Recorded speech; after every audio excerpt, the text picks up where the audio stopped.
Welcome to another edition of Mopendo Insights. So in my last video, I gave you reasons why you should be on social media. In this video, I'll be telling you how to pick the best social media platform to be on. Now, you might be wondering, we have several social media platforms. We have Facebook, we have Twitter, we have Instagram, we have TikTok, we have LinkedIn, and so much more. You might be confused. Which one exactly should I begin with? Which one exactly should I choose? I'll be giving you guides on how to pick the right one. Now, I will explain a few of those platforms, probably 2 or 3. Then from there, I will give you 3 steps that you can follow in order to pick the right one just for you. Now, first off, Instagram. Instagram is a very unique platform in the sense that it offers all content type, either videos, pictures, you can go live, you can send messages to followers, you can do reels, and a lot more. Some other platforms don't offer you all these features. There are some other platforms you can only message, make videos, post pictures, but you can't go live or you can't make reels. But Instagram offers all types of content, and that's what makes Instagram unique. You also have to know that Instagram is the easiest platform for beginners. The barrier to entry is very low. Anybody can wake up and start up an Instagram page and grow it from scratch to the top. Also, Instagram has the most monetization features. There are several ways to monetize on Instagram. We have about 7 of them. Although not all is available to everyone, but at least they are making moves to make sure that it is available to most content creators. Not only that, Instagram is also the best platform for building a community. You can see that we have a lot of people on Instagram because they want to sell their products, they want to sell their services. So Instagram is a great platform to make sales and also build a community. So if you are looking at building a community, Instagram is the best platform for you. Now, what is the dark side of Instagram? Most times you might experience a drop in your followers. You might have 5,000 followers today, and by the time you wake up tomorrow morning, you are seeing 4,700 followers. The normal thing. Don't get discouraged by that. It's just one of the dark side of Instagram. The second aspect is you might experience a drop in engagement. Probably you usually have 50% engagement before, and you suddenly found out that it has reduced or it has dropped. I want to tell you this fact. If you have at least 3% of your followers who engage your post, you are doing well already. Another thing about Instagram is that it is hard to get new followers on Instagram if you don't use the right strategies. Now, let's talk about TikTok.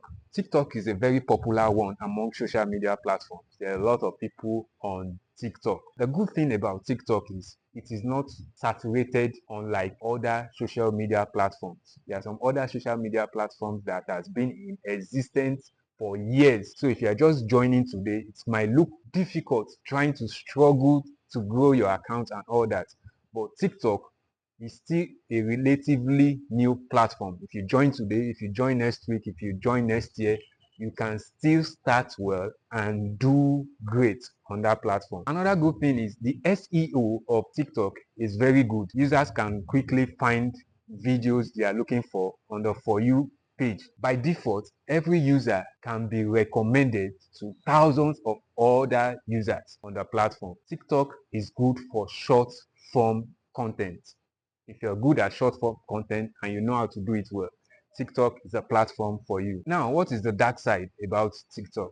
It is hard to nurture a following. It is hard to nurture a relationship, like build on TikTok. It's also hard to nurture a community on TikTok. Now, another dark side is a lot of TikTok users tend to spend more of their time on the For You page. People rarely go to their following page to check out videos that people they follow have posted. They rather go to For You page, check out videos, and they tend to spend most of their time on that page. That's one of the dark side. So you have to be ready for that. Know for a fact that it is quite easy to get followers on TikTok than Instagram. So let's say you have 10,000 followers on TikTok. Just know that is equivalent to like 1,000 followers on Instagram. Let's look at YouTube. YouTube has over 2 billion active subscribers. There is that tendency to be seen by a lot of people, and you also have that opportunity to be ranked on search engine. So people will not only find you on YouTube,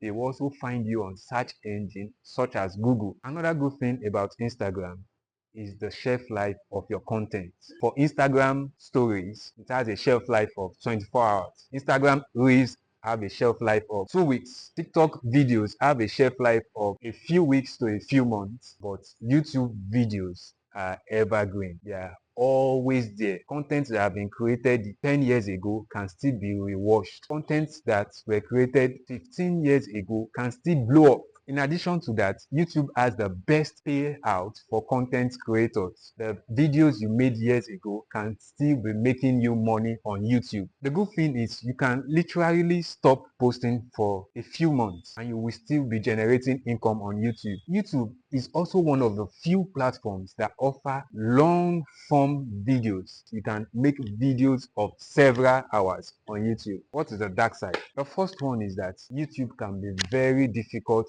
to grow. You have to learn a lot. You might create a video and post it. For the first few days, you might not get any view, or you might get some discouraging views on your post, and then all of a sudden some months after you start getting a lot of views from it. So YouTube can be like that. It takes hard work. YouTube takes hard work, from planning, from scripting to shooting the video and editing the video. It takes a lot of hard work, so you have to be ready to put in the hard work. It's time consuming. Now you might be wondering, you're saying this is time consuming, this is hard to make videos, this is that. Which platform exactly should I choose? Which platform exactly should I start with? Which platform exactly? There are so many platforms. Which one exactly? Or should I be on everything at once? Or which one should I pick? There are 3 ways to know the right platform to pick, and I'll be giving you the 3 steps you have to follow to know the right social media platform to begin with. The first question you should ask yourself is, which platform are my potential clients using? So it's not really about the platforms you like. It's not really about the platform you are good at. It's not really about the platform you use the most. What matters majorly is the platform where your potential clients are. So that's the first thing you have to consider. Where are my potential clients on? Which social media platform do they use the most? And not just only people who consume your content, but also people who have the ability to buy from you, people who have the ability to patronize you. So when you are considering that factor, don't just look at people who consume your content only, but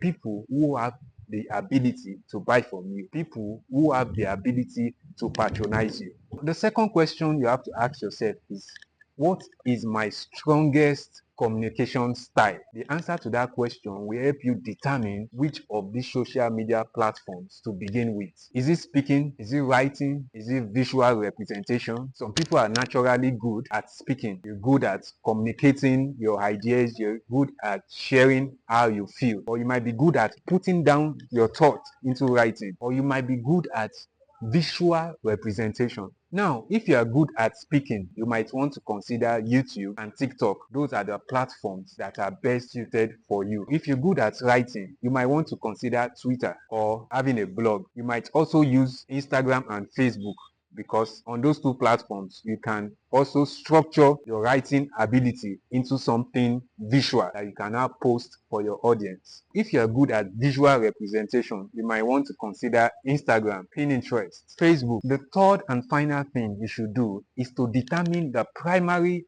objective of the platform you want to use. Most platforms generally have 2 objectives. It is either the platform is good for growing or for nurturing. You have to know the primary objectives of the platform. Platforms that aid growth, getting new people on board and growing them. They are TikTok, YouTube, and Facebook groups. Now, for these Facebook groups, I mean other people's Facebook groups. You should use them more. If the objective is to nurture people, you should consider platforms like Instagram and also Facebook group. This time around, your own Facebook group. So over time, what you can do is to move people from your growth platform to your nurturing platform. So once again, if you're trying to determine which social media platform is best for you, there are three things to consider. Number one, ask yourself, which social media platforms are my potential clients or potential consumers using? Once you figure that out,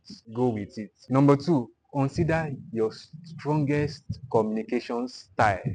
Is it speaking? Is it writing? Number three, determine the primary objective of the platform. The platform can either be for growth or for nurturing. Once you've determined that, you can now know which of the platforms to begin. And over time, as you get people on your growth platform, you move them from your growth platform to your nurturing platform so that you can solidify the community that you are building. If you have enjoyed this video, tell me what you think in the comment section. I'll see you in my next video.